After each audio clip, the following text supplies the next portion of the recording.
بسم اللہ الرحمن الرحیم۔ شروع اللہ کے نام سے جو بڑا مہربان نہایت رحم کرنے والا ہے۔ رسول اللہ صلی اللہ علیہ وآلہ وسلم نے فرمایا، میں تمہیں جس چیز کا حکم دوں اسے مانو اور جس چیز سے روک دوں اس سے رک جاؤ۔ رسول اللہ صلی اللہ علیہ وآلہ وسلم نے فرمایا، جو چیز میں نے تمہیں نہ بتائی ہو اسے یوں ہی رہنے دو، اس لیے کہ تم سے پہلے کی امتیں زیادہ سوال اور اپنے انبیاء سے اختلافات کی وجہ سے ہلاک ہوئیں، لہٰذا جب میں تمہیں کسی چیز کا حکم دوں تو طاقت بھر اس پر عمل کرو، اور جب کسی چیز سے منع کر دوں تو اس سے رک جاؤ۔ رسول اللہ صلی اللہ علیہ وآلہ وسلم نے فرمایا، جس نے میری اطاعت کی اس نے اللہ کی اطاعت کی، اور جس نے میری نافرمانی کی اس نے اللہ تعالیٰ کی نافرمانی کی۔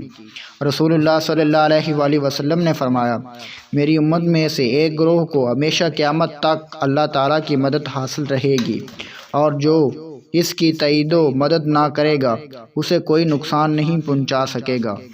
رسول اللہ صلی اللہ علیہ وآلہ وسلم نے فرمایا، میری امت میں سے ایک گروہ ہمیشہ اللہ کے حکم دین پر قائم رہنے والا ہوگا، اس کی مخالفت کرنے والا اس کا کچھ نہ بگاڑ سکے گا۔ انہوں نے رسول اللہ صلی اللہ علیہ وآلہ وسلم کے ساتھ دونوں قبائلوں کی طرف نماز پڑھائی تھی۔ وہ کہتے ہیں، میں نے رسول اللہ صلی اللہ علیہ وآلہ وسلم کو فرماتے ہوئے سنا، اللہ ہمیشہ اس دین میں سے نئے پودے اگار کر ان سے اپنی اطاعت کرواتا رہے گا۔